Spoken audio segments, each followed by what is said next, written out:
Alright lads, listen up. We successfully acquired Ghislaine Entertainment and now we fully own Thomas and Friends. Next year marks the 20th anniversary of the television series, and the heads have been thinking about giving the series a massive overhaul for a new generation of fans. So, anyone got any ideas here? Oh, that's a good question. Well, we could extend the runtime of the episodes from 4.5 minutes to 7 minutes. Oh yes, that's a good idea. Anybody else? We could update the camera system to a Sony Betacam one, since using the 35mm filming equipment is getting a bit outdated by today's standards. Nice one.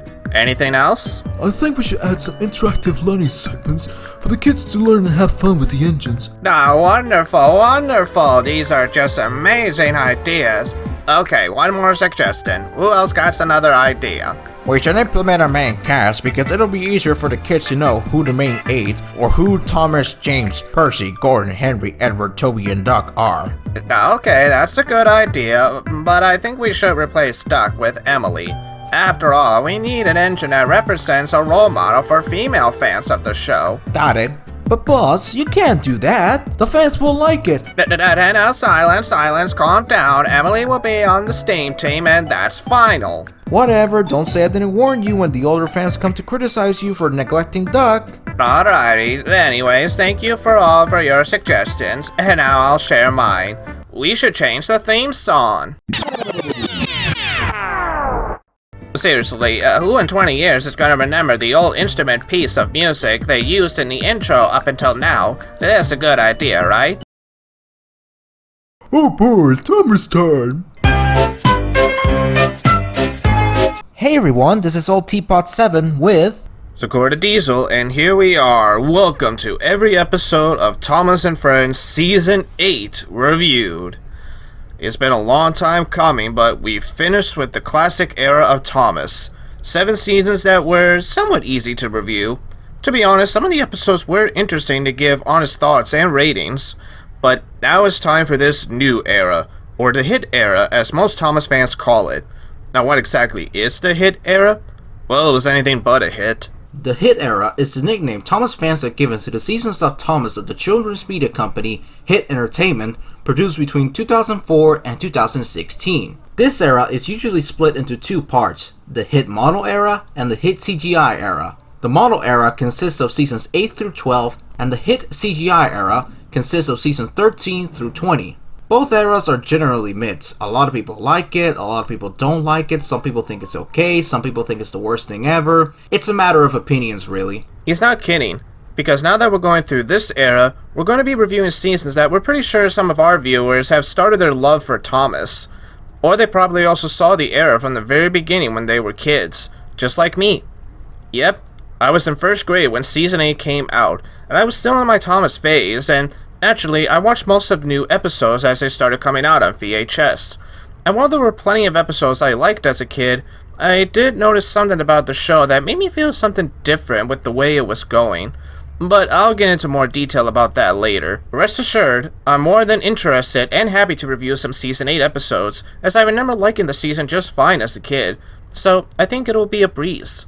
As for me, I was a Hit Era kid myself, and I started watching Thomas as a kid during this era, so generally I have a lot of nostalgia for it, but I'm one of those people that say that nostalgia doesn't exactly mean good, and you're going to start noticing that once we get to the episodes themselves. But when I was a kid, I just about loved all the Season 8 episodes because the stories were quite good, and even if the sets were very simplified, I still loved seeing the engines shove around and about on the railway. And while this wasn't the season that got me into Thomas, this was the season that truly solidified me becoming a die-hard Thomas fan. Alright, guess what time it is? To send away for the free brochure? To say something really cute? To make bizarre faces?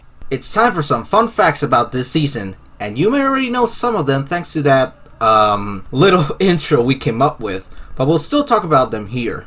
This was the first season to have episodes with a runtime of 7 minutes instead of 4.5 minutes. This was the first season to use the half-hour formats for the TV show, containing 2 Season 8 episodes, 1 Season 7 episode, and 3 segments in between the episodes. This was also the first time half-hour formats were used since Storytime with Thomas.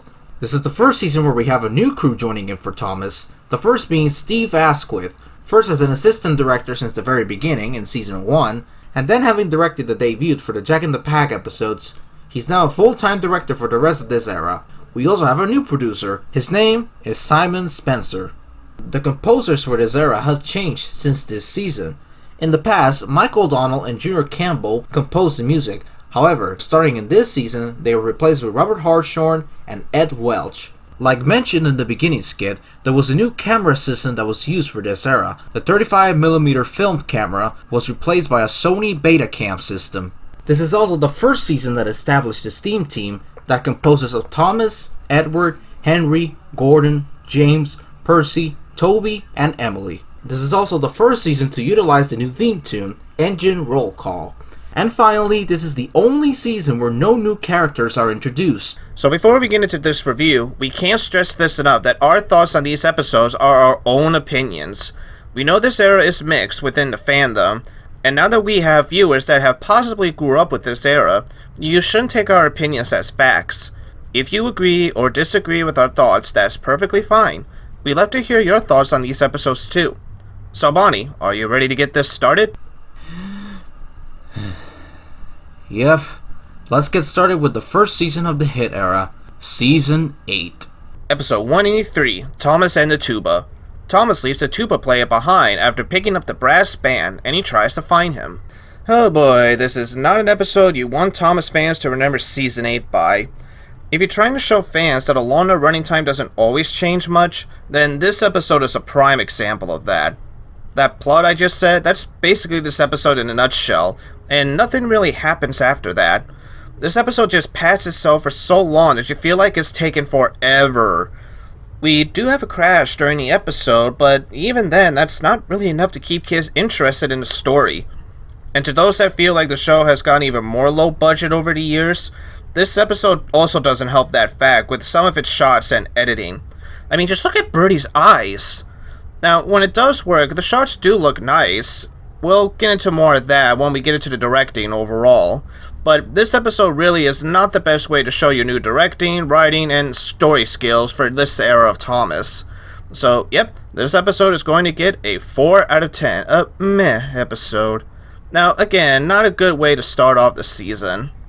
Yup, I agree that this is not a good way to begin a brand new era for the show. This episode just wastes time on just one plot device that gets boring pretty quickly. Honestly, I feel this episode was written at the last minute, just so they could show off the new Betacam system.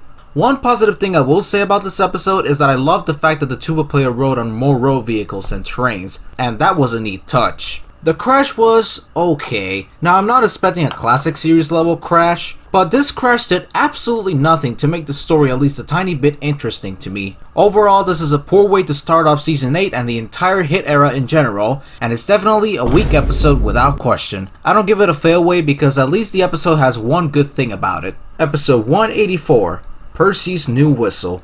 After scaring Ari and Bert with his whistle, Percy blows his whistle everywhere he goes. Well, first off, this is a massive improvement over the previous episode, and I actually quite like this one. It's your typical everyday moral of don't trick people into thinking something is wrong, otherwise they won't believe you until it's too late. And I think this episode executed the moral very well. Now, I have to be honest and say that at first I was going to give this episode a lower rating, because Percy's whistle really annoyed me after he used it to scare Ari and Bert. But after rewatching it again, the episode does tell a really good story, and plus the snowball scene was just phenomenal. I also really liked the jokes Percy played on both Thomas and Birdie. I'll admit they weren't funny the first time I watched it, but after revisiting the episode again, I couldn't help but chuckle a bit. So yeah, with all that said, I'm confident in calling this a good episode. Same here. This episode I could see being both the classic and in the Railway series, with how it shows how whistles and horns are very important and you shouldn't just be using them for enjoyment.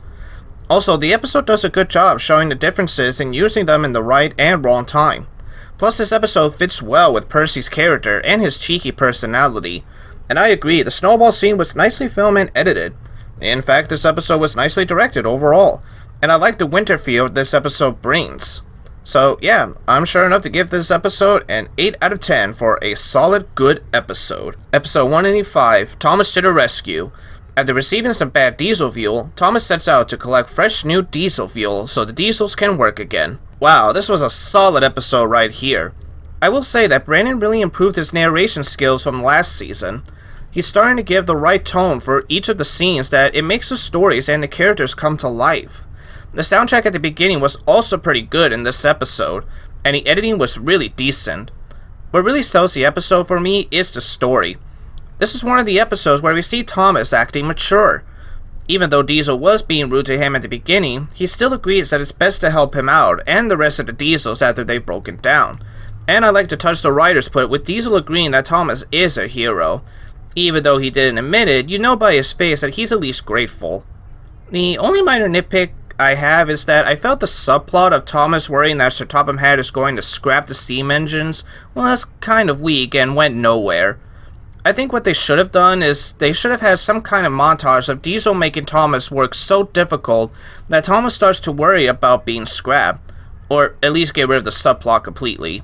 Then again, it's a minor complaint, and honestly, this is one of those episodes where I did enjoy myself watching, so I'm going to give it a 9 out of 10 for a great episode. I have to agree with the fact that this was a good episode. I really enjoyed the story, and it was nice to see Thomas working at the quarry for a change. I've always enjoyed this episode for the funny scenes with Diesel, my favorite being when he goes really fast and then he breaks down because of the bad fuel. The only negative I can see with this episode is that they really want to shove the Diesels are better than Steamy's thing down our throats. Trust me, it's gonna get worse as we go along. But that's just a minor complaint because the rest of the episode is just fantastic, and this is definitely a solid, good episode. I feel this is an episode that could fit right in Season 7. Just take out the subplot of Thomas thinking that Sir Topham Hatt will scrap the steam engines, and you've got a classic episode on your hands. Episode 186, Henry and the Wishing Tree. Henry wishes to pull passengers instead of freight for a day. If I could sum up this episode with one word, then I think Spot the Scarecrow said it best. Stupid, stupid, stupid, stupid! This episode is just stupid from start to finish because it treats Henry as a brain-dead character who has no idea how to pull the express. But that's horseshit because we've seen him pull passengers before. So what's the point of this episode? Jesus, this is lazy writing at its peak. But even though the episode is fucking stupid as hell, I can't deny that it's very entertaining to see Henry act like a stupid dumbass for the entirety of the episode. Especially when he realizes that his wish made Gordon go to the repair yards. I can't believe this is coming out of my mouth, but the episode is just too entertaining to watch, and it's so bad that I actually think it's a good episode. My wishes made Gordon go to the repair yard. Someone had to be smoking something under a tree to write that line. That or someone has seen one too many Fairly Odd Parent episodes. Anyway, I agree that this episode is stupid beyond a shadow of a doubt, but it's actually entertaining, and I think the reason for it is that it doesn't drag out for too long. If this was a CGI episode, then it would get very boring to the point where it is just stupid. But because it is nicely paced, it doesn't feel like the episode is making you suffer. I think it knows it's stupid, and it wants you to laugh without making you feel like you just wasted time. And for that, I can at least say it's done its mission, because there's a lot of scenes and lines to poke fun of. Plus, I do like that they actually give a reason as to why Gordon can't just take the express, instead of just having him be forgotten. And there are some nice camera works in this episode with the coaches. It's also nice to see the writers experimenting with Henry's love of nature from Season 3. So while this episode is stupid, at least they were having fun with it, and in turn, we have some fun with the episode too, and that's something I can't bring myself to hate.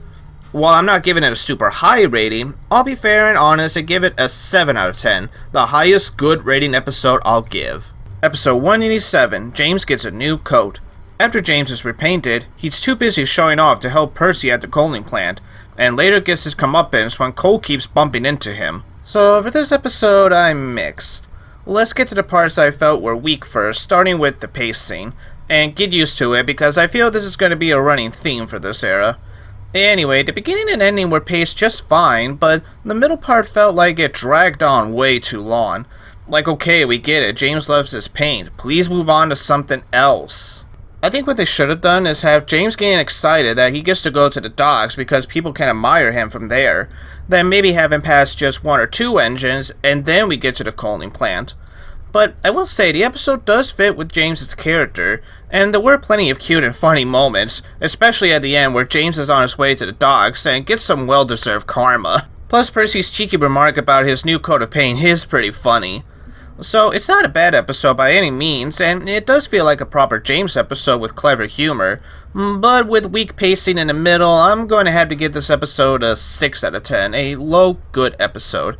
Again, not terrible, but it could have been better. This episode is pretty much a repeat of James and the Queen of Sodor, where James is very boastful about his paintwork, and then a character gives him a challenge in order to get him to get dirty doing the job. And unlike that episode, where it was short and simple and had some really funny moments, this one is twice as long as that episode, it has a decent plot but is nowhere near as good as its predecessor, and finally it has some scenes that just waste the audience's time. Seriously, the middle half where James shows off his paintwork is so boring to watch because it just drags on for way too long, as Zecoa already mentioned. Though I will admit that there were some pretty funny moments throughout the whole episode, my favorite being Percy commenting on James's dirty paintwork. I will admit that I got a small chuckle out of that. I also liked the scenes where James got covered in coal. They were really well shot and edited, not gonna lie. So with that out of the way, I'm also very split on what rating to give this episode. And after thinking about it, the very small minor moments barely saved this episode from being called a weak. So I'm gonna go ahead and give it a low good episode rating as well. Episode 188, Thomas Saves the Day. Thomas faces his fear of going around the difficult bend and later saves the new station from runaway troublesome trucks. So in my first and honestly bad review of Season 8, I said that this was a bad episode due to Thomas acting like a wimpy person that beats himself up since he couldn't pass a difficult bend. Well, honestly, I regret that review, because it was basically me repeating the same opinions of another reviewer who reviewed Season 8 before me a very long time ago. So now that many years have gone by, what do I think of this episode now? Well, I'm happy to say that I enjoyed this episode. The pacing was really good, Thomas was in character for the most part, the runaway scene was both greatly filmed and edited very well, and lastly, the music for this episode was just icing on the cake. There wasn't a moment in this episode where I felt bored at all. It was so well paced that I was actually on the edge of my seat thinking about what Thomas was going to do with the runaway trucks, which culminated into possibly one of the best crashes of the hit era as a whole. All of that, combined with a funny scene of Thomas accidentally bumping the coaches so hard that they hit James, makes up for an extremely good episode. I agree, but unlike Bonnie, I really loved this episode when I first saw it as a kid. This was one of those Season 8 episodes I would watch a lot of, and looking back into this episode, Bonnie has said it best. It's still a really great episode. I will admit, Thomas complained about not having his coaches can get on some people's nerves, which I understand, but it doesn't go on for too long. Plus, it's also understandable why he's scared. I also love the fact that this episode goes further into Thomas's relationship with the coaches, and again, teaches a good moral that one day you will have to face your fears yourself, much like how Thomas had to learn how to deal with the difficult bend all by himself. And the runaway truck scene, again, Bonnie said it best, that this is one of the best runaway scenes in the hit era. This is my favorite Season 8 episode, and it's still my favorite Season 8 episode. Probably my favorite episode from the hit era of all time so far. So, with that, it's an honor for me to give this episode a 9 out of 10 for a really great episode. Episode 189, Percy's Big Mistake. Percy thinks that Sir Topham Hatt is going to scrap him after being late one too many times with his jobs. This episode was solid. A simple, typical story with the moral being not to jump to conclusions or assuming the worst. And Percy was the right character choice for this episode. If you think about it, this episode is like a mix between Put Upon Percy and Percy Runs Away, with the former being Percy has one too many jobs, and the latter with said engine running away. Only this time it was intentional. I don't have too many things to say for this episode. The runaway and crash scene was nicely filmed, although what was the point of the brake van and how was it able to yeet itself away from the tar wagons before they crashed into Gordon? What, was there an ejection board in that brake van? Also, for me, the scene with the pipes was a little unnecessary. I mean, it somewhat played a role in the story, but honestly, if they trimmed it down, then nothing of value would have been lost. All in all, this was a decent episode with a decent moral and decent story, so it gets a rating of 7 out of 10 for a decently good episode. I agree, this was a solid episode. This episode did a very good job on teaching us that eavesdropping can sometimes lead you to bad consequences, like misinterpreting something that isn't true at all. Now, I admit that while I think this is a solid episode, there were a few questionable moments in this episode, like the brake van running away as Zecoa already mentioned. And I also felt that the scene of the pipes falling out of Percy's trucks was not needed whatsoever. I would have replaced it with a scene of Percy feeling worried, but that's just me. Overall, the episode is really good, and it's really deserving of being called a good episode. Episode 191. Don't tell. Fine. Episode 190. Thomas, Emily, and the Snowplough. Emily bosses Thomas around, which leads him to ignore her warnings to wear his snowplow. This episode is so unbearable. Ever since I was a little kid, I've always had a burning hatred towards this episode that just gets worse and worse as I get older. In fact, I hate it so much that I was constantly yelling at the screen during our watch-through of the episode. Let's get this fact out of the way. The writers destroyed Emily in this fucking monstrosity of an episode. This is not the Emily I know. The Emily I know is a kind, concerned, mother-type figure that looks after the other engines that might need help. Whereas in this episode, they turned her into an unbearable and an unlikable bossy boiler that just wants to quote-unquote help Thomas just so she can feel fucking important. Throughout the beginning of the episode, Emily bosses Thomas around just so she can feel important, and then Thomas makes a decision to ignore her for good. The first half is just tame bullshit compared to what's coming up next. The middle half is where Sir Topham Hatt very, and I mean very clearly, tells Emily to tell Thomas that he ordered him to put on his snowplow. But does Emily tell him that? Nope. Instead, she continues to be bossy without even letting him know it was Sir Topham Hatt that said he needed to wear his snowplow. Oh, but that's okay because Thomas ignores her, delivers his trucks to the quarry, starts to snow on his way back, and then gets stuck in a siding. After Thomas gets snowed in, the moment in the episode that really got me so pissed off is shown. Emily scolds Thomas severely about him not listening to her, and then she says probably the most frustrating and stupidest line I've ever heard. Sorry you didn't listen to me. Sorry he didn't listen to you? Sorry he didn't listen to you?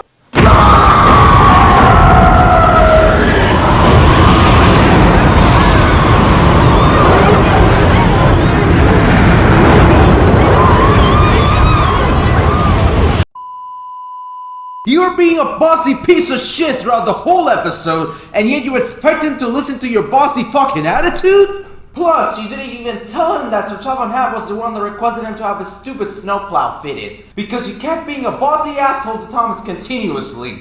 You know what? I can't keep going anymore. Fuck this episode. Seriously, fuck this episode. It's a railway episode for sure. This is definitely, without a doubt, the worst episode of Season 8, and one of the worst episodes of the entire show. It's also my personal, least favorite episode of the entire show as of this review. I can't stand a single second of this episode, and Emily bossing Thomas around just sickens me to a point where I want to punch my computer screen. Oh, and you know what's worse than watching this episode? Having to watch it a second and third time. That shows you how much I despise this horrible episode, and I pray to God that I never have to sit through a single second of this episode ever again. Okay, well, yeah, I can't back this episode up in the slightest. While I don't really hate the episode, there was a lot of good opportunity this episode could have done that it just shot itself in the foot in the end. This episode could have been a great teaching moment of how being bossy to someone is a bad idea, and that's not a bad message on paper. They could have shown that there's a time and a place where you need to warn your friends to tell them something important, and not just boss them around over little things. But as Bonnie said, what really ruins the chance is how Emily is used. She is really unlikable to a point where you feel she didn't learn anything in the end.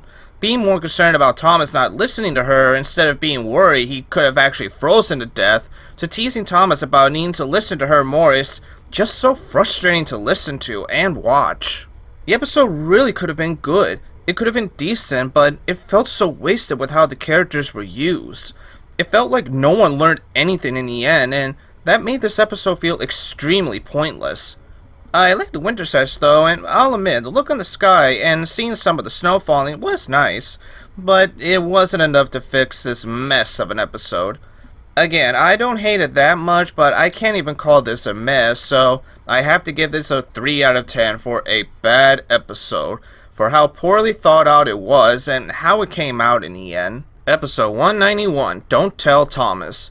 Thomas feels upset about being left out of a surprise that's being arranged. Let me just say that this episode was a bit tough to think of a rating for. Watching it again for a third time, this episode suffers from having a story being dragged out. It's another episode where it's got a good idea and it could have worked, but in the end it comes off as predictable and bland. The message about feeling left out is not bad, and it's something any of us can relate to with Thomas. I also like the nice detail that the engines Thomas asks about his surprises are engines that usually work on his branch line, like Percy, Toby, and Emily. However, the episode really likes to shove it in our ears about not telling Thomas about the surprise. It really does get on your nerves after a while. I think what they should have done is that instead of Harold or any other engines telling each other to keep the surprise a secret when he's right in front of them, and I do mean right in front of him, they can just have engines puff away without telling Thomas anything, and they can still sell the fact that Thomas is being left out or he's feeling left out. I know this is a show meant for kids, and I understand if the narrator wants to tell the kids what's going on, but I'm sure even the kids get the idea that they're not supposed to tell Thomas. Now, this episode is nowhere near terrible or unwatchable.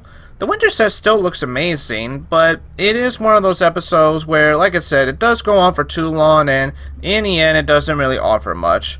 Again, not bad, but it's not an episode I would go out of my way to watch it, so 5 out of 10, meh episode. Don't tell Thomas! Don't tell Thomas! Don't tell Thomas! Jeez, we get it already! Honestly, I don't have too much to say on the episode because Zecoa pretty much summed up all my thoughts. But I do have 2 small positives on the episode. The first is the beautiful music cue at the very end of the episode. It's just so beautifully composed and it's a great way to end off the episode. And finally, we have the sets that look absolutely astonishing. They really nailed the look of Sodor covered with snow, and for that I give them thumbs up. Unfortunately though, even with those 2 positives, this episode falls on the boring side and it's a little bit predictable, so therefore it's a weak episode. It's not completely boring, but it's skippable at the very least. Episode 192, Emily's New Route. After the troublesome trucks make her late twice, Emily is forced to do the Blacklog run. Oh boy, another Emily episode. But this one is actually a good one. Wow, I never thought we'd get a good Emily episode in this season. Anyway, this episode was a huge improvement over the absolute travesty that was Thomas, Emily, and the Snowplough. They returned Emily to her original character, and her behavior in this episode is justified because the troublesome trucks are playing their tricks and are causing her to be late. It's sad to see that she gets in trouble for a problem that wasn't even her fault. And to be honest, this is one of the very few times where I actually feel bad for her in this era. The story for the episode was also very good, and I think this episode does one of the right things that Bad Day at Castle Lock didn't. It executes the monster plot very well. If you guys remember back in Season 7, I said that Bad Day at Castle Lock failed because we knew that the monster was just hurried with the breakdown crane since the very beginning of the monster scene. Whereas in this episode, we don't know what the monster is until the very end, and the way they revealed it was actually very clever in a good way. Anyway, I don't have anything else to say. This episode was very good, the monster plot was very well done, and the way that the episode made me feel really bad for Emily is really impressive to the point where I'm proud to call this a really good episode. So I'll be honest, originally I was ready to give this episode another meh rating, then watching it a second time I bumped it up to a good rating, and now watching it a third time and thinking about the episode, it's actually better than I thought it would be. I agree that it's great seeing the troublesome trucks as their normal troublemaking self, although I have one big question regarding the trucks.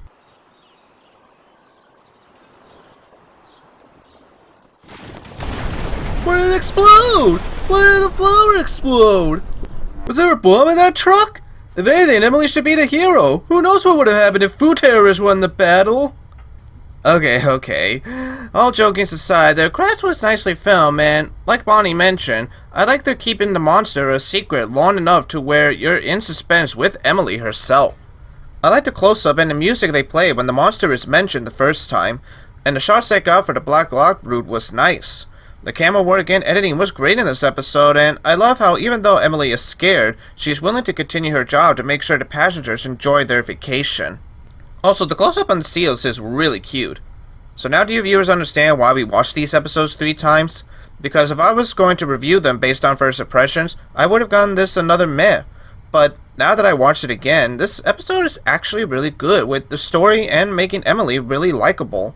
The wonderful sets, and the more I think about it, the more this episode deserves an 8 out of 10 for a really surprising good rating. Episode 193, Thomas and the Fireworks Display.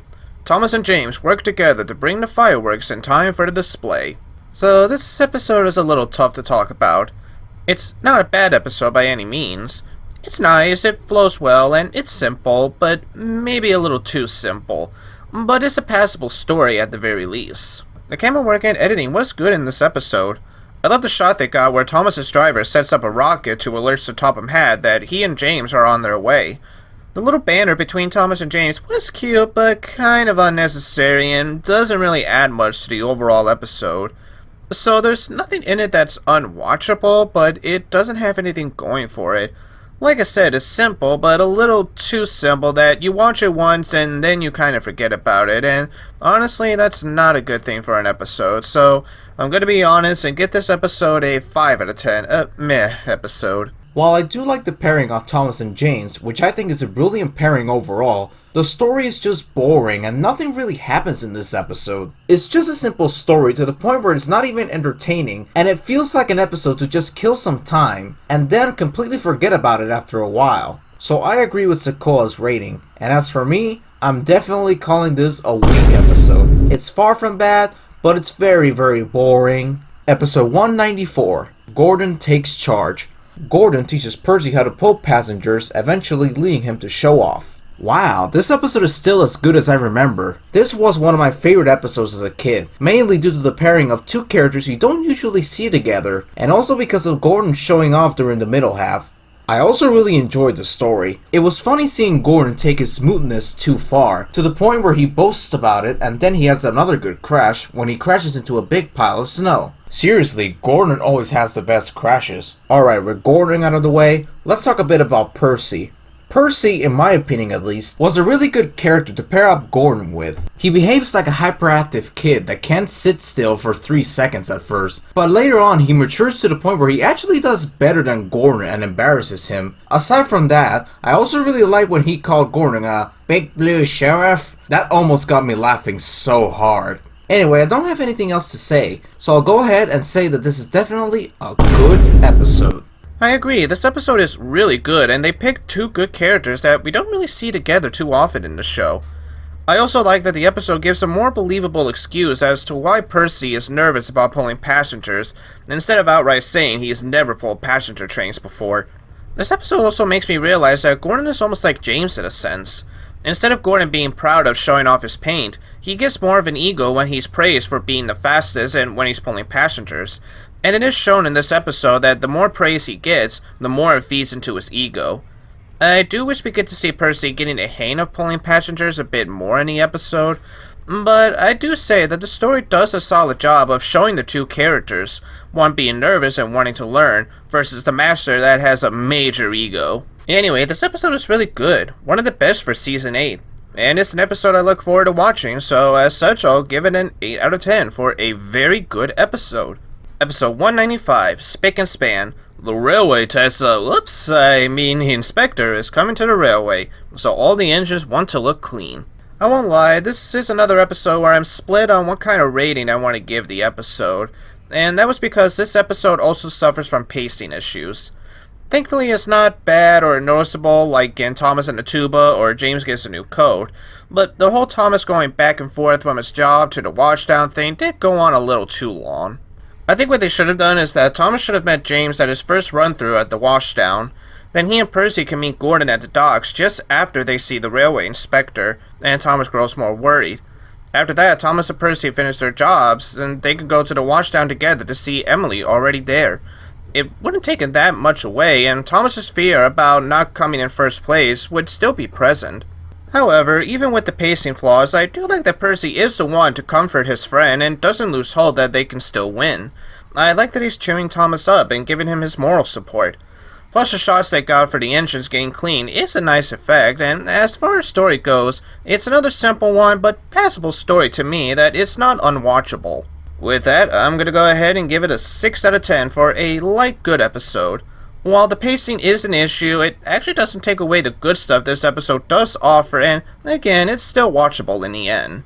I agree, this episode was good. I've always enjoyed this episode since I was a little kid, and looking back on it years later, it's still as good as I remembered it. I almost forgot how funny this episode was, cause man, there were a bunch of funny moments throughout the episode.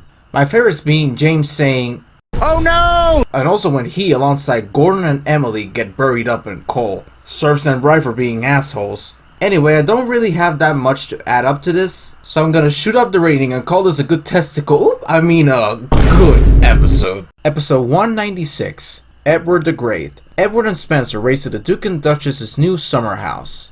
Ah, finally, one of my favorite Season 8 episodes. Where do I even start here? Well, let's start with the fact that I love that they picked the two most unusual characters to pair them together. I never thought I'd see an episode where they would pair the oldest and wisest character of the entire show, Edward, with the most pompous and arrogant character, Spencer. Speaking of Edward, I love his role in this episode. He is the slow tortoise that thinks he can't do it at first, but as the episode goes on, you can really feel what he's going through, and it makes you want to keep cheering for him. That ending where he wins the race felt so satisfying to see. This is why Edward is one of my favorite characters of the whole show. He's this wise old man that never gives up on the job that he's given, unlike later incarnations of him. I don't think I've mentioned this, but I absolutely adore Edward's hit era theme. Sure, it might not top his classic series theme, but man, it is so good that you can really hum the tune every once in a while. So with a good story, the great pairing of two unusual characters, and a great soundtrack, this is definitely a perfect and a good episode. Speaking of the tortoise, yeah, this is basically a tortoise in the hare episode, but it's a good one, and again, they chose two good characters. I think this is the only time we see Edward and Spencer together, and they do make for a good pairing. In some ways, this episode is like a mix between Old Iron and Edward's Exploit. Edward trying his best, and he makes it through in the end. I also like how Michael Brandy gives the impression that Edward really is trying his best pulling the furniture. And the scene where Gordon is seeing Edward trying his hardest is another good scene, showing that Gordon can admit when someone is giving their all and he gives them moral support. This is a good scene right here. I don't have too much to say, but this is a really good story and great use of Edward, so I'll go ahead and give this episode an 8 out of 10 for a really good episode. Episode 197, Squeak, Rattle, and Roll. Gordon is worried that Diesel is right about being too old after he starts breaking down. I really like this episode. It's another episode that shows Gordon at his best, and I like to think of this episode as a little callback to Tender Engines, in which Gordon is worried that Diesel is right about him being scrapped because he is getting too old. And while the plot point is already old at this point and we know the outcome, at least in this episode Gordon has every right to worry when he starts to squeak and he feels like he is breaking down. But I like how even knowing that he might be scrapped, he doesn't care anymore and he wants to prove to both the children and Sir Topham Hatt that he's still the fastest and the most reliable engine on the railway. And that to me is where Gordon shines as the best character in this show. Now, while the scrapyard plot is old and does drop the rating down a little, it's still a fantastic enough episode for me to give it a 7 out of 10 for a really good episode. So at first, I was gonna give this episode a weak rating because of the reused plot device about Diesel telling a specific engine that they'll be scrapped, and also because I found the story pretty weak. Honestly, I still feel the story is a bit bland, because the episode is basically reusing the same plot point about the engines thinking that Sir Topham Hatt will scrap them just because they have a small problem. But I will also admit that they used Gordon very well in this episode. Instead of having him be like a generic, bland, scared character that will be afraid to go fast just because he's breaking apart, he gives all his power and effort just to prove that he is too worthy to be scrapped, and I applaud the writers for coming up with that idea. So with all that said, what rating should I give this episode? Well, like I said, I think the story is pretty bland, but I also like the way that Gordon was written in the episode. So after thinking about it long and hard, I think I'll give this episode a low good rating. But unfortunately, it was very close to being called a weak episode. Episode 198, Thomas and the Circus. Thomas is tasked with pulling the circus train, but refuses to ask for help. So believe it or not, this is both one of my favorite Season 8 episodes of all time, and one of my personal favorite Thomas episodes in general, and I'll explain why.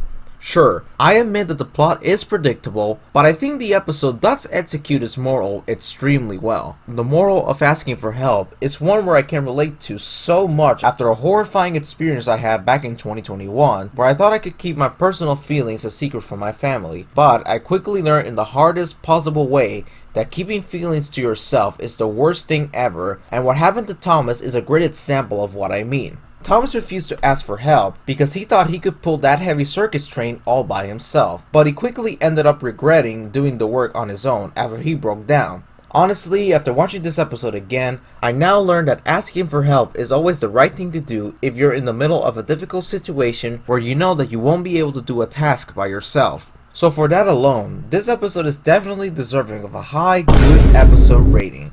Again, I understand that the story can be very predictable, but the moral for this episode was executed so well that I just can't think of anything bad to say about this episode after having that life-changing experience. So there you go. That is why Thomas and the Circus is a personal favorite episode of mine.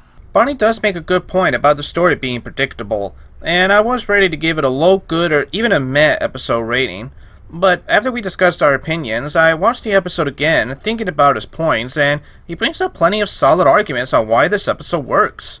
The writers chose a good setting that makes the moral believable, and the staff has done a better job at making the circus train look long and heavy to begin with, so it's easy to see Thomas struggling to keep the train going. And again, the modelers did a great job showing that expression throughout the whole episode that anyone can understand Thomas's feelings on trying to get an important task finished. But trying to do too much on your own can really take a toll on you. The sets for this episode were amazing, the music was very good as well, nice and upbeat to fit with the setting, and the directing was good in this episode. I must say I was surprised with how my thoughts on this episode have changed, but I'm glad I had Bonnie with me to show me how well this episode was actually put together. So I'm happy to say that this episode gets a 7 out of 10 for a really good episode. Episode 199, Thomas Gets It Right. Thomas wants to get as many jobs finished, but he has to go slow so Farmer McCool's eggs don't break. This episode was a good one. I'll admit, when you look at the episode on its own, there's not much to it on the surface. It's just Thomas trying to be careful and learning the importance about being patient. Stuff we've seen before, so you know where this is going. And I can see some being bored with this episode, but me personally, I think this episode works well on its presentation. I like the storm sets and how believable they did in making the storm threatening. I like the shots and the editing the team did with this episode. And while the story is bland, they did a good job in making the story relatable for both kids and adults. I know there were moments where I felt like I was going too slow or that I was dumb because my friends would get to do other cool stuff while I had to finish my work. Sometimes I would just rush my work just so I can go out and play. I still get like that from time to time, but I try to just take my time so I can make something good, and it looks so much better than just rushing through. I also like that Thomas owns up to his mistake to Sir Topham had when he broke the eggs, and he makes Thomas feel better in that he still delivered all of the eggs, and he ate the broken ones on the floor. Ew. Anyway, this episode is a good example in which if you can look past the surface, then you got yourself a well-made episode with good shots and a good message. So I'm going to go ahead and give this episode an 8 out of 10 for a good episode. I'm vice versa on this episode. I personally am not a big fan of it. It's a very boring episode in my opinion, and I was ready to give it a low weak rating. But after watching it a third time, my views on the episode have softened a little bit. I still think the story and conflict is still pretty bland, and the pacing is still very slow and dull. But there are two things that stood out to me while watching the episode, and they were the look of the sets and the scene where the eggs fall and break apart. I will admit the latter one was really cool to see. So cool in fact that I used to rewind that scene over and over again as a kid. Unfortunately though, that's all I have to say about this episode. The story and pacing are just really weak, and the episode as a whole felt like a chore to sit through. So it still ranks as a very low weak episode, I'm afraid. I don't rate it as a failway because at least something interesting happens. But honestly, if the scene where the eggs break apart wasn't there, then I would have definitely called this a failway episode. It's not a terrible episode, but it could have been a lot worse. Episode 200, As Good as Gordon. Emily is assigned to take the express and tries to be as good as Gordon. This is the 200th episode? This piece of shit is the 200th episode? It's just the same fucking moral as the last episode! Okay, for real this time. This is a horrible episode to celebrate a milestone. It's very mediocre, and as you can imagine by the marvelous opening statement, I don't like this episode. They bring back the shithead Emily that I absolutely despise, and while yes, I do understand that her behavior is justified in this episode because she's trying to be as good as Gordon, it's still a torture to see Emily's character get ruined once again. Aside from that, the episode is just pointless because literally 2 episodes later, her character is back to the way Oops, sorry, forgot to say spoiler alert. Anyways, I was planning to call this a weak episode, but honestly, after thinking about it for a while, it's a fairway episode. Emily is just unlikable to the point where you just want to laugh at her for being a dick to everyone. She just doesn't learn her lesson. And the more I sit down to think about this episode, the more I dislike it and want to forget that it even exists. It's not as bad as the absolute travesty that came long before it, but it's still a bad episode nonetheless. While I don't think the episode is that bad, I do agree that it's another episode that has the right idea, and to be fair, it started off strong. It's the first time we see Gordon and Emily interact with each other, and I like the idea of Emily trying to be like Gordon, much like how Thomas wanted to be like Gordon when he started out as a shunting engine. And while the moral is still a decent moral, as well as the added moral in that you don't have to be like the other person in order to do a good job, while the patron moral is good, I felt it was executed poorly in this episode, especially at the ending. It felt like the pacing at the beginning went on for too long, that the ending felt rushed. Like, it just stopped right there, and I felt like I didn't learn anything that much in the end. I think the message would have worked better if Gordon broke down and Emily went over to help him and the mayor. The mayor would need to get to his place on time, so Emily takes the mayor first, learning that it's better not to rush getting Gordon to the works and then take the mayor. And by the time they make it back to the works, Gordon thanks her for helping. Then they can still make the joke where Gordon could say, "But I wish you would have saved me quicker." I felt that would have been a much better ending. Like I said, I don't think this episode is that bad, and I sometimes go back and forth on what rating I should go with this episode. But after thinking, I'm gonna go ahead and give this a 5 out of 10, a meh episode. Again, not bad, but if I'm being honest, I wouldn't watch this episode as much as the others. Episode 201, Fit. No, not that fish. Much better. Anyway, Thomas wants to get his delivery over with as quickly as possible, so instead of taking 5 trucks, he takes every single truck. This episode isn't too bad, but I don't have that much to say. It's another simple episode, and another episode that plays out exactly how you think it'll play out. I will say, at least this makes sense on why Thomas wants to get his job finished quickly, instead of just because he feels like it. The runaway was nicely shot and edited, and I did get a chuckle that Salty wasn't mad about being covered in fish.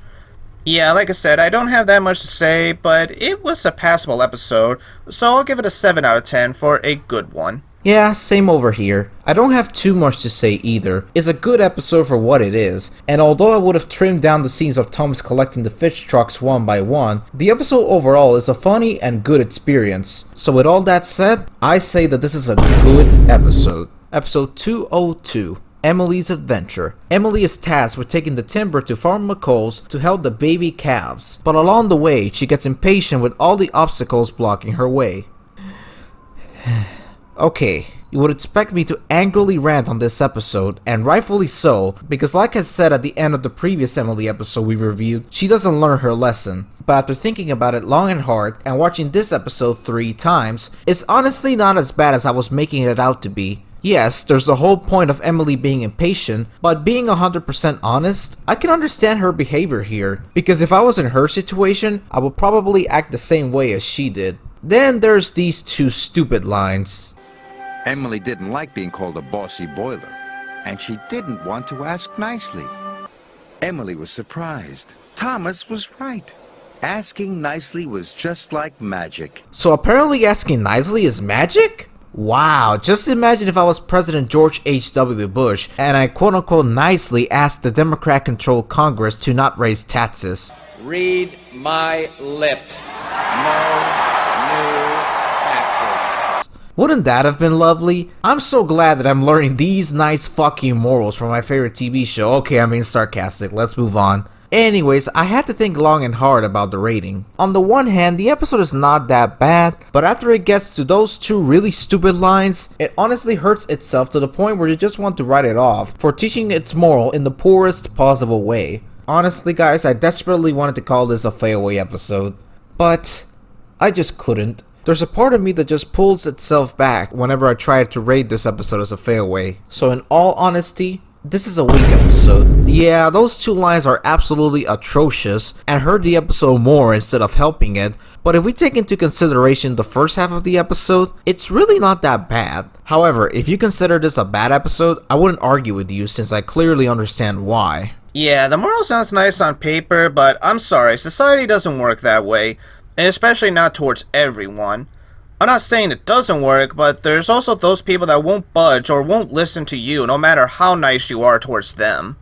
I think what would have worked better is that Emily tries to be nice and it works, until we get to Elizabeth and she learns that you'll have to try a different approach of getting someone to help you. But I won't lie, those two lines sometimes cause me to laugh with how stupid they sound. And when you take into consideration that Emily doesn't want to be nice in the first place, coming from the engine that was nice a season ago and wanted to be friends. Now I will say, I agree that her attitude is at least more understandable. Also, I like how the episode shows the items being destroyed because of the storm, and it was nicely filmed and edited. So, I had to think about this episode long and hard. While it is another Emily episode where she has to learn to be nice and patient, it kind of works. To me, there's enough good moments for me to give it a 5 out of 10, a meh episode. Episode 203, Halloween, no, not that. There you go. Anyway, Thomas and Emily have to go to the smelter's yards to collect some iron, but Ari and Bert decide to have some fun and scare them. Man, this is a creative episode for Season 8. It does a great job of capturing the spirit of Halloween and still has the right balance of being scary but also being fun. The camera work and the lighting was fantastic for this episode. The chase music was really epic. Too bad we don't get to hear it for too long, but nevertheless, there was a ton of effort being put into this episode, even with the narration from both Brandon and Angelus, though I do prefer Angelus's version to this episode. The only thing I have to nitpick about this episode is that I wish they kept it a secret or hinted that Ari and Bert were the ones that scared Thomas and Emily. I understand that it's a kid's show, but it would have added the suspense the episode was going for. Ah well, like I said, it's only a minor nitpick.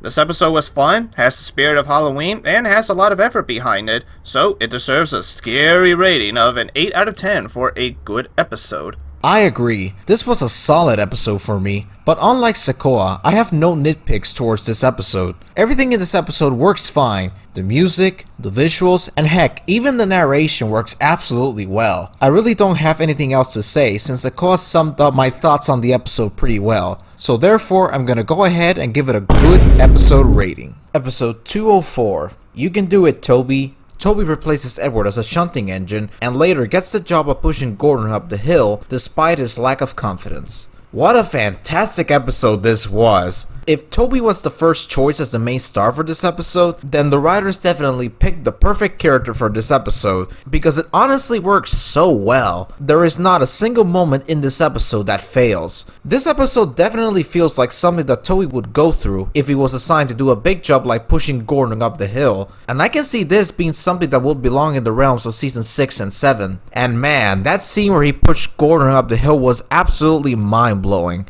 To this day, I can't think of this episode without being reminded of that fantastic scene. It definitely makes you feel proud for Toby for achieving and beating his fear of lacking confidence to do stuff. So with all that said, this is definitely a solid episode through and through, and I will never hesitate to watch this episode over and over again. I agree, this episode was simple, but really good when you think about it, and it definitely highlights Toby as a character. It does a good job playing on the fact that he is different and old, but as Topham had stated, he's one of the best engines for a reason. I do find it a little funny that Toby suddenly gains confidence just because Thomas says he can do it, but I do like the idea of Toby being the back engine this time, and the build up to him gaining the confidence and pushing Gordon up the hill was really well planned. I don't have too much to say, it's simple but very good, good enough for me to give it an 8 out of 10, a good episode. Episode 205, James Goes Too Far. James wants to feel important and feels his job is more important than anything else. This episode I had to really think about because I kept going back and forth on the rating for this episode. In fact, I thought about this episode during a car ride and it actually made me want to rewatch this episode and give it a fair look. So let's start with the good stuff because there are at least 2 things this episode had going for, and the main one is the moral. Now, I'll admit, the moral was something I had to think long about, and the more I thought about it, the more I realized that the moral itself is not a bad one. Yeah, some jobs are more important than others, and it's good that you're taking it seriously, but don't let it dictate your life and make it seem more important than friends and family. It's good to try to take breaks and relax and actually help others if you actually have the time and chance to do so. I also like how the episode uses Diesel as an example after James learns his lesson. They could have picked any other engines for James to learn the lesson, and I like how he originally was going to tease him, but decided to help him instead. That was actually really cool. Now, I will also admit that the episode does lose some points with how much it drags, but also rushes itself, if that makes any sense. Like, the episode just kind of flew by and jumped around a bit. It was a little confusing at first of what the episode was trying to get at, and I'll be honest, I was ready to give it a bad episode, but I'm glad I sat down and thought about the episode and gave it another chance. Do I think it could have done a bit better in showing the moral? Sure, but for what the writers and the crew were trying to do, they did a decent job in showing the moral, but I wouldn't blame anyone if they also got confused and bored with this episode. So taking these factors in, I'm going to be fair and give the episode a 5 out of 10, a meh episode. Good moral and all, but I do think the episode's pacing was a big problem. But again, I'm glad I gave it another chance. Alright, Bonnie, your turn. I am with Zecoa on this one as well. While the moral is far from a bad one, the pacing of the episode is what makes it feel dull and forgettable. Honestly, I was planning to call this a failway episode at first, because if you think about it, nothing interesting happens in this episode, aside from James helping Diesel, which I have to admit was pretty sweet to see. Because let's be real for a second, his classic series self will never even try to help him, and he will pretty much just make fun of him for breaking down. Unfortunately though, that's the only positive I have for this episode. The episode gets boring pretty quickly, and it's overall the perfect episode to have a 7-minute snooze fest. It's a middle of the road, weak episode. It's far from a failway because the moral of the episode is not a bad one and it actually had the right idea, but as a whole, it was not executed well, and just like Thomas and the fireworks display, it's very boring. Episode 206, Chickens to School. Thomas is tasked with taking chickens to market, sheep to the farm, and the children to school, but lack of sleep makes him mess up his job. Well, another really stupid episode, and this one is even funnier than Henry and the Wishing Tree. Okay, that's enough messing around. Anyways, yeah, much like Henry and the Wishing Tree, this episode can be summed up as being so bad, it's good. But unlike its predecessor, this one does some things better. For one, the moral is very relatable, and I can see some people in Thomas's place. And yes, I have been there myself too. And trust me when I say that lack of sleep is extremely bad for you, as it can decline your health quickly. Secondly, I think the episode knows it's stupid to the point where after Thomas starts confusing his jobs, it starts to have fun with the concept of being so tired that you end up doing or delivering the wrong thing. Anyways, I don't have too much to add, other than the fact that Gordon absolutely deserved that burn after saying that a really useful engine doesn't need help, when in reality, he gets stuck on his hill nearly all the freaking time. So with that out of the way, this is definitely another episode that is so bad that I also think is a very good episode for all the wrong reasons. Agreed. This episode knows it's stupid, but it has some fun, and in turn, it can also make for a fun episode itself. And yeah, I've also been in the same place where if you feel tired or thinking too much about something else, you're bound to make some simple mistakes, and the episode does a good job in showing it. I do like to touch in the middle of the episode where Emily is concerned and offers some help. I'm a little surprised she wasn't one of the engines that does get to help Thomas the second time. Oh well.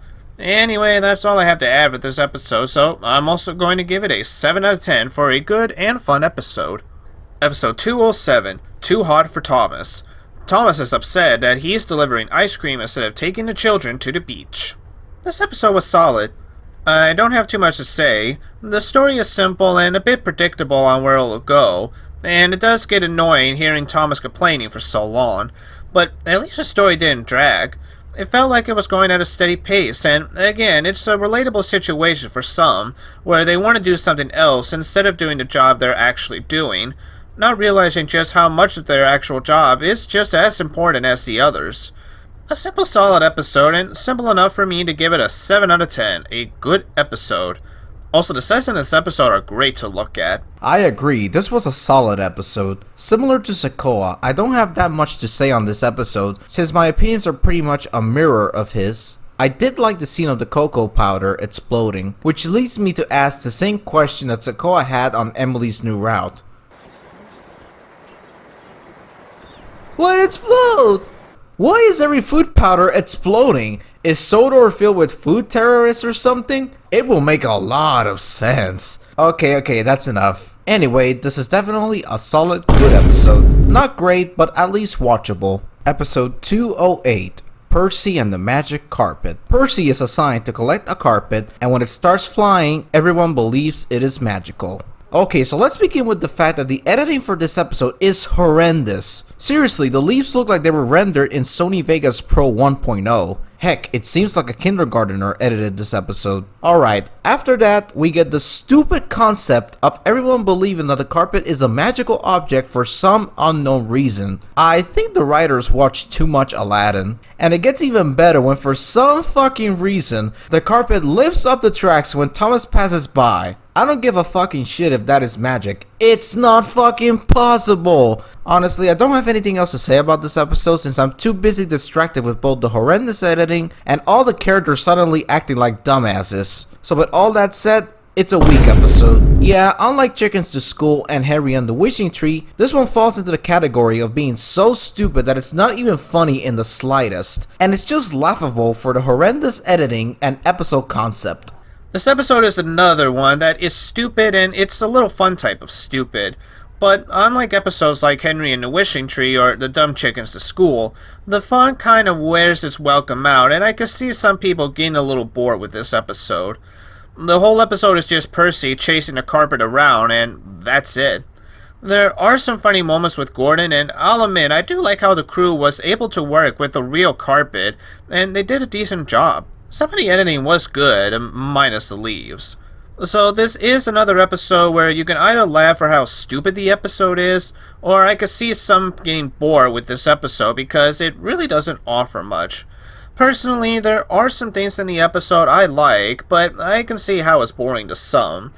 To me, I'm going to give it a 6 out of 10 for a very light good rating, because to be honest, I do have a soft spot for this episode. And that is every episode of Thomas and Friends Season 8 reviewed. Whew, that was a long ride. But anyways, let's take a look at our episode counters. As you can see on my end, I counted 17 good episodes, 7 weak episodes, and 2 failway episodes. So comparing it to Season 7, you can see that this season was a huge downgrade from the classic era. That is obviously not good, and I'm getting scared that there will be a season where either the weak or failway episodes will surpass the good episodes. Another thing that I have noticed is that the bad episodes in this season are absolutely the worst things I've ever seen so far. These bad episodes make the bad episodes of Season 7 seem like Season 5 quality material. But that's not all. Then we have the weak episodes, which range from just passable to absolutely boring. Like we stated at the beginning of the review, Season 8 was the first season to use the new 7-minute runtime, and for the most part, some episodes like Thomas to the Rescue, Emily's New Route, and Halloween used that runtime to their advantage extremely well. But on the other hand, you have episodes like James Gets a New Coat, Thomas and the Tuba, and Thomas and the Fireworks Display that do nothing other than just waste the audience's time by making some scenes drag on for way too long to the point where you desperately want the episode to end. I just hope that Season 9 will at least do better in terms of writing, because I have started to notice that the writing style is becoming more and more simplified to the point where it's basically at a very basic level. Alright, now it's time to have a look at Zecoa's episode counter and see how his counter differs from mine.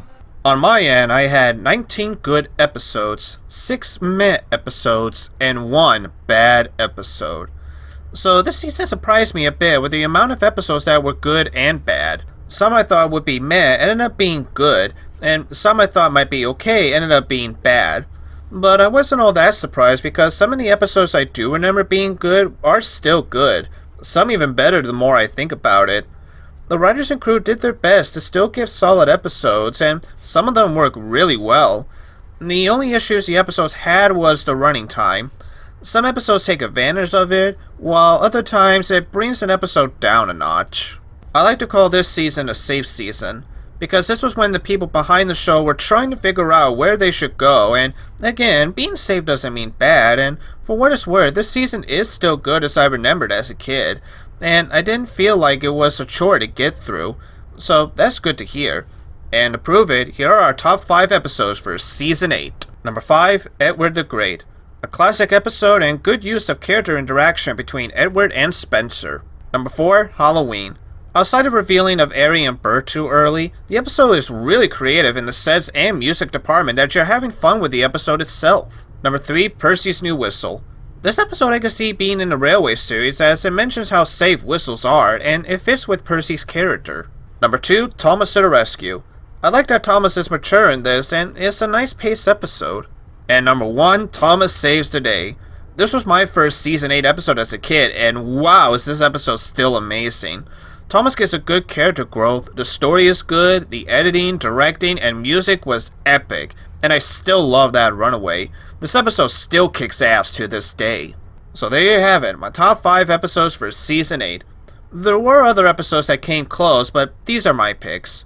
Alright Bonnie, you're up. Alright then, here are my top 5 episodes from season 8. Number 5, Henry and the Wishing Tree. I'm sorry, but I just couldn't pass on the opportunity to put this episode on the list, because it's just too hilariously funny seeing Henry act like a dumbass. Number 4, Emily's New Route. I didn't see this one coming, but this episode was a really good watch through that it actually made me feel bad for Emily. Number 3, Fish. I was originally going to give this spot to Edward the Great, but this was a good episode with a simple story, and I feel that it's a nice sequel to something fishy from the last season. Number 2, Thomas and the Circus. I was super close to putting this at number 1 for the way the episode executes its moral extremely well. But while this is my personal favorite season 8 episode because of the personal connection I talked about earlier in the review, there is another episode that I found even better than this one. At number 1, you can do it, Toby! I certainly did not expect to put this at number 1, but this is definitely an amazing Toby episode that could definitely fit right in the realms of seasons 6 and 7. Heck, this is an episode that could easily compete right up there with some Toby episodes from the classic era.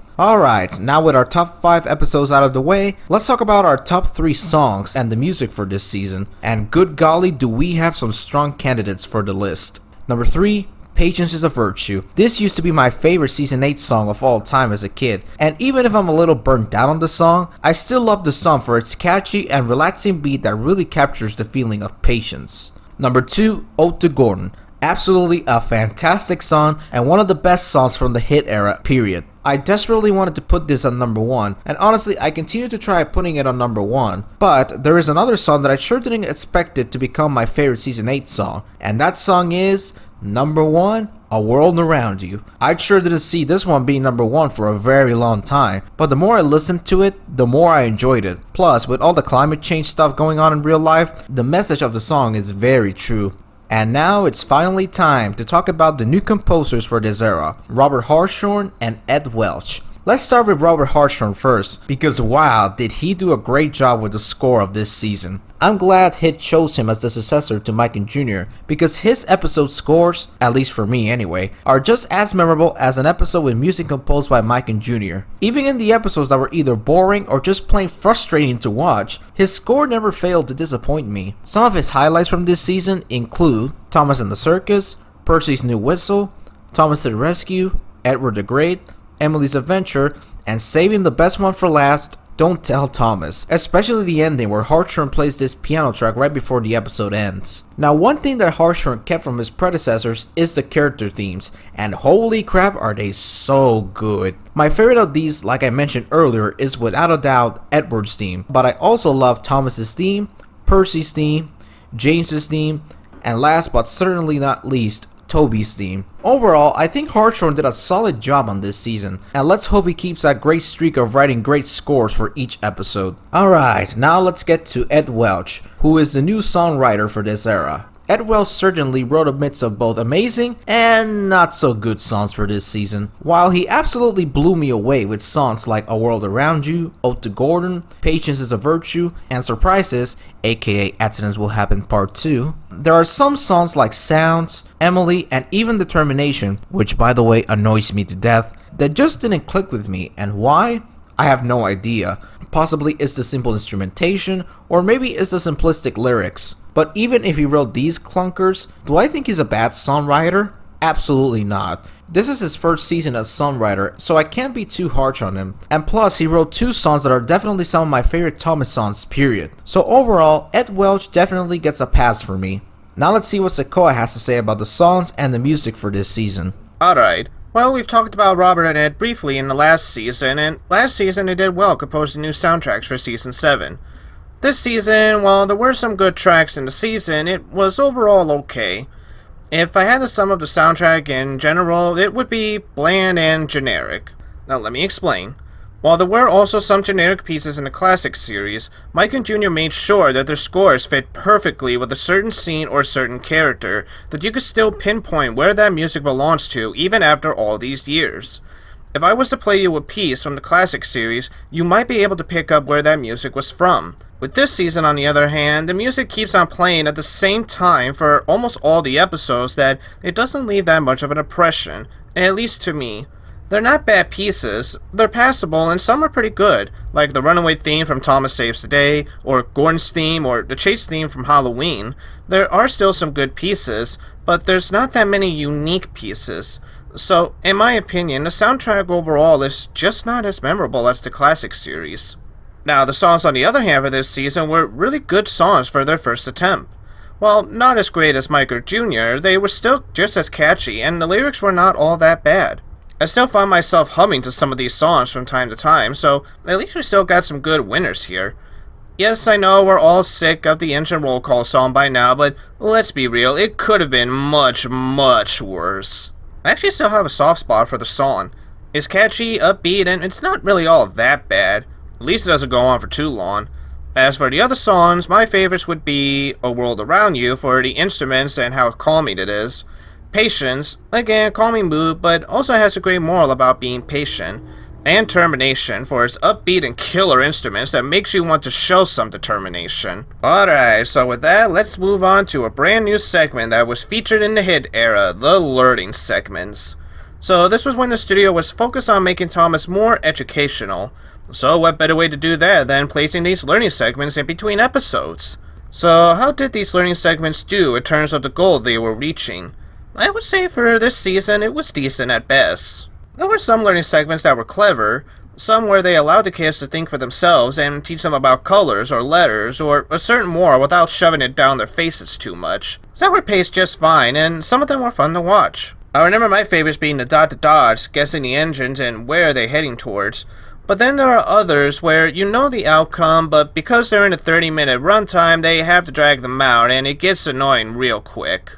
Overall, I say for this season, the learning segments were decent at best. At least for most of them, they were still trying to make it as fun as they can, and I give them props. Alright, Bonnie, you're up. Alright, so as for me, I was a hit era kid myself, and these learning segments were everywhere when I started watching Thomas. I'm gonna be honest, while I enjoyed them as a kid quite a lot, I have mixed opinions on them now that I'm older. There were some learning segments that I felt were extremely fun and memorable to watch, like the dot to dots, and the insert character name pops out of the station. While on the other hand, you have others like the Children Wait for Gordon, Truck Trouble, and Helping One Another that are just extremely predictable and annoying to watch because you know what's gonna happen before the segment is even done. The team did an okay job with the segments in this season, and like I previously said, this is season 8. The team was still trying to figure out how to do stuff for this brand new era for the show, so I can't be too harsh. So yeah, the segments for this season were just okay at best.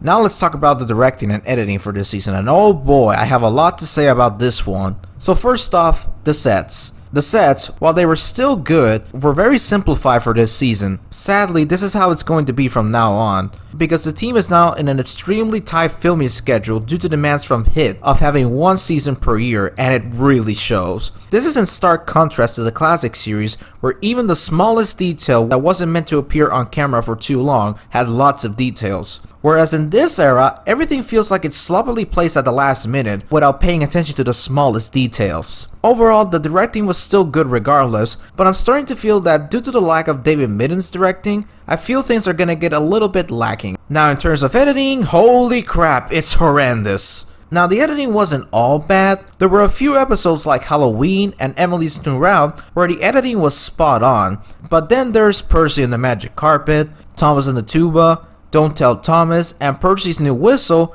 where the editing did not age well at all, especially in the first episode I mentioned. Anyways, the editing for this season was very weak, and it will never top the editing for the classic era. Alright Zek, your turn. What do you think about the directing and editing for this era? Yeah, I do see where people are coming from when they say the directing and editing in this era looks low budget. I mean, is it the worst? No, I've seen worse, but yeah, compared to the classic era, we sadly don't get many too good shots on the sets or any shots on the engines running on the tracks. It does make the layout feel more like a toy train layout than an actual railway at times, which it's not all that bad, and the shots they do give for some of the episodes are still good shots. As for me, in this season the directing was okay. Not bad, but not all that good, and yeah, the editing for this season does have its moments too of being really cheap. And this is coming from someone that is not that much of an editing whiz, so you know something is wrong even if I can notice how bad the editing can be at times. Overall, the directing was solid, but I'll admit it could have been better. And now narrators. Same old narrators from the previous seasons. And we're gonna be sticking with these guys for a very long time. So let's start with Angelus. So in this season, he was decent as always. Still has the same energy from the previous seasons. He could still make the episodes fun and entertaining, and okay, I'll be honest, I didn't listen to his narration that much during this season, so I don't have that much to say about him that I haven't said already, and I have a feeling that's going to happen in this era. Bonnie, please have something more to say on Angelus. Okay, so I've started to warm up to Angelus the more I get older, and now I'm up to the point where I can't watch a Thomas episode without his narration. During the first 4 seasons of the classic era, he was energetic and had a lot of charisma for his narration. Season 7 was the first season where I didn't like his narration that much because I felt he sounded really weak and you could sort of tell he wasn't in the mood to record the episodes. I was worried that for season 8 he would get even worse, but thankfully it proved me wrong. His narration quality improved from the last season, and there were some episodes where his character voices made me laugh so hard. Some of the episodes I felt he did a solid job on were Gordon Takes Charge, Henry on the Wishing Tree, Thomas and the Circus, and Don't Tell Thomas. Overall, while his narration wasn't that memorable in this season, Angelus did a great job in narrating this season, and I hope that it gets better from here on out. Alright, now let's get into Michael Brandon. I don't really have too much to say about Brandon, so I'm gonna summarize my thoughts on his narration real quick, and then I'll let Zecoa take over from here on out. Brandon was still fun to listen to in this season. He definitely kept the energy he had from season 7 and brought it over to season 8 with some improvements to the character voices. And that's it. That's all I have to say about him. Yeah, a little behind the scenes confession for you guys. I accidentally watched the UK versions of the episodes twice, that I didn't listen to his narration that much. So yeah, I'm gonna let Zecoa take over from here on out. So with Michael Brandon, remember, I grew up with his narration more than I did with Angelus. But when we did season 7, one of the complaints I hear people give to Brandon is that he's either too energetic or too nasally with his engines, or he gives the same voice, and listening to his narrations, I saw where they were coming from, and sure, it did get on my nerves sometimes, and is he the best? No. But man, once season 8 started, he also stepped up his game. I was really impressed that he can make a serious or sad moment look good by just calming down and giving the right tone of voice when the scene calls for it. When you hear that low voice he gives to some of the engines, you can feel that moment being serious. There's even moments where I've chuckled at some jokes just from the tone of voices he gives to each engines too. Like the line about Percy liking James's new coat of paint, and even the chase scene like the runaway from Thomas Saves the Day, he made that really epic that it needed to be. He made some episodes in season 8 really fun. I'm both surprised and pleased with his narration in this season, and I hope it continues later in this era. Overall, Brandon has done a solid job for this season. And now the big question that I'm sure everyone is dying to know. How does season 8 stack up as a whole? Well, season 8 was an interesting season to say the least. There was a lot of good and a lot of bad stuff to sit through. Unfortunately though, after coming off the realms of the classic era, this season definitely dipped down the quality of Thomas for the worst. Some episodes of this season felt like they were written out of obligation, were last minute writings, or they were written to just demonstrate a moral that we learned in previous seasons. This season overall felt really rushed to the point where you could tell that some episodes felt like they were missing something to really make them shine, and unfortunately it's gonna get worse as we go along in this era. This season also has a problem of completely 180ing characters to a brand new personality that does not suit them at all. And a big example of this is Emily. Emily in this season is nothing like she was in her debut season. The writers destroyed her to the point where she doesn't feel like Emily anymore, and that really frustrates me a lot. We also have Toby, who unlike his classic series self who felt like a wise old grandpa that didn't give a shit, he acts like a person who thinks he can't do stuff due to a lack of self-confidence. Now, do those things make season 8 a bad season? Absolutely not. This season still has some good moments that played it safe, and most of the good episodes in this season are extremely good, that even some of them could fit right in the realms of season 6 and 7. And heck, I'd even go as far to say that most of the weak episodes here weren't that bad. Yes, some of them were boring as fuck, but at least they had a good idea that if executed well, could have had a lot of potential. Now, coming up with a rating for this season was extremely difficult for me, because while there was a lot of good stuff, the bad stuff in this season was absolutely atrocious. The bad episodes in this season were extremely awful or boring, and while most of them were harmless, there are some episodes that just anger me to the point where I want to explode and never watch them again. So after thinking about it long and hard, I think calling season 8 a low good season is good enough for me. It's not a bad season by any stretch of the imagination, but we're getting close to a weak season unfortunately. I just hope that the next 4 seasons of this era make up for this experimental first hit era season. Okay Zecoa, you're up. Take it away with your final thoughts. Season 8. One of the last seasons I saw in its entirety as a kid. And I will say, watching this season again, it did bring plenty of good childhood memories watching the episodes again in a long time. Some of them were just as good as I remembered as a kid. Some were a little better. Sadly, as Toy Bonnie mentioned, when looking at this season as fair as I can, there were plenty of duds in this season that did drag the rating down, and most of it had to do with the running time and how these episodes were written. There were some episodes that took advantage of the 7-minute runtime and made some great episodes because of it. But there were plenty of other episodes that felt like they had a main idea, but they had to drag it out because they didn't make the 7-minute mark. And as such, some of the episodes suffered because of it. And yeah, the best way I can describe this season is simple. Simple episodes, simple directing, just simple. Not a bad simple, mind you, but there were some entertaining parts in this season, but still simple to where it's easy to see why some fans forget about this season and the era as a whole at times. But I will say that this season was still fun to watch, and it was just as good as I remember them the first time I saw them as a kid. With that being said, it is also fair for me to give this season a 6 out of 10 for a light, good season. It wasn't all that easy, but I will give the season props for still being watchable, and I actually wouldn't mind seeing this season again, as there were some episodes that were really good to see again. But now we need to see how well the other seasons compare, because I also do have some history with this era and the next 2 seasons, but we'll save those for next time. And that was Season 8, and I must say, no lie, this was an enjoyable ride. Really, it was fun to revisit a season I haven't seen since childhood, and I could say it was a fun one, so now I am really curious to see what this era is going to offer us from now on. Same here, I'm dying to know what the rest of the hit model era has in store for us as we go along. It's gonna be a fun ride indeed. Well guys, thank you so much for watching this video on Season 8. It was a lot of fun watching these episodes and going back to memory lane, and we hope all of you enjoy hearing our thoughts, and hopefully you've also enjoyed revisiting these episodes with us as well. Let us know what you guys thought of the season and what were your best memories with this season. We'd love to hear more. If you enjoyed the video, don't forget to hit the like button. If you want to see more Thomas reviews or other reviews like movies or shows, subscribe to our channel because we do have something in the works. Hopefully it'll come out soon. We also have separate channels where we review stuff alone, so check those out too. For now, this is Zecoa the Diesel with my good friend OTPod7 saying thank you for watching. And we'll see you guys later in the future. Take care, everybody.